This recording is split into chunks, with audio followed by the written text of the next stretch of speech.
Welcome back y'all to Grip FRL. In today's video I'll be showing you guys how to make a grip car. So this is part 1 of the introduction pack of 3 parts. Part 1 is how to make a grip car, then part 2 will be which tires you should use, and then part 3 is which is the best map to practice on in my opinion, and I'll be showing you layouts on those different maps. So which specs will I be using? I will be using the specs from Grip 300, our Discord. The specs there are 300 horsepower, any tires of your choice. Those are the specs. Now, here's a little disclaimer. This is my knowledge. Yes, I may be wrong here and there. Don't be afraid to comment that or maybe give me some words of wisdom. But this is my knowledge that I've gathered from different Discords, different types of racing, and I've also done racing myself. So this is knowledge which I feel will be useful to many racers and people who want to join racing leagues. Let's get into the video. So how do you make a grip car? First, let's make an engine. So go to engine swap, and now you're gonna pick an engine. What I like to do with engine is pick the one with the least HP but a high RPM. I'll explain why RPM is important shortly. This one has low RPM, high HP, but this one has low HP and higher RPM. I don't recommend this engine because of how close it is to 300 horsepower when you're using our specs. So you take this engine. Now how do you upgrade the engines? First thing you do is engine upgrade, of course. Here we are at engine upgrade. Go to ECU. This is very important. Always start with your ECU upgrade, because here you're adding RPMs, which is very important, and I'll explain to you why it's important. But you're gonna upgrade. Let me see how close I can get to 300 HP. This is as high as I can go, otherwise it's gonna go 302. So then I upgrade this one and then this one. Now here is the perfect engine. But let me show you why I say RPM is important. Let's pick this engine since it has low HP and turbos do add horsepower. Now you're going to pick any turbo kit which you want. I'm going to pick this one. Now we'll go to turbo.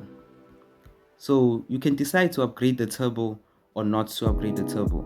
But I'm gonna decide not to upgrade the turbo. And let me upgrade the RPM, which is the most important part. And let me see how high I can go here. Okay, this is the highest I can go. You see why? Now let me tell you guys something.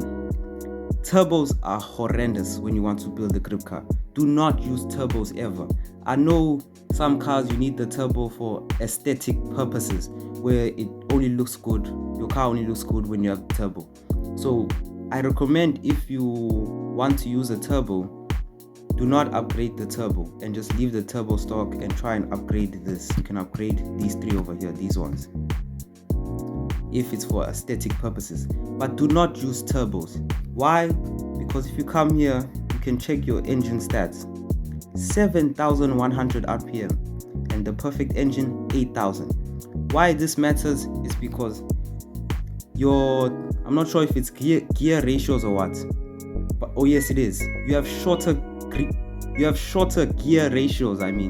You have shorter gear ratios if you take this engine with less RPM, because when you're in first gear and you have 7,100 RPM, you're gonna change gear before this guy with the 8,000 RPM changes gears, which means that your power bands are usually between first and third. So that means you will remain in your power bands for a shorter time than this engine. So that means this engine on long straights will be faster than your car.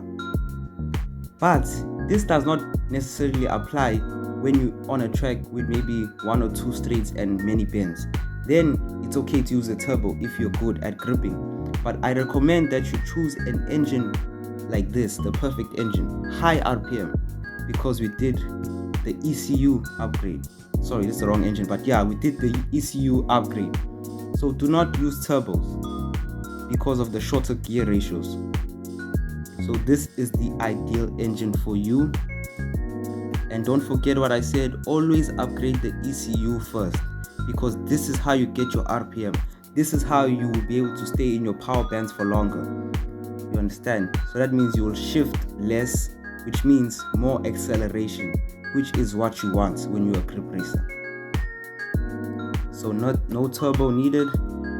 In my next video, we'll be talking about tires. I have Pergia on now, but in my next video, we'll be talking about tires. See you then.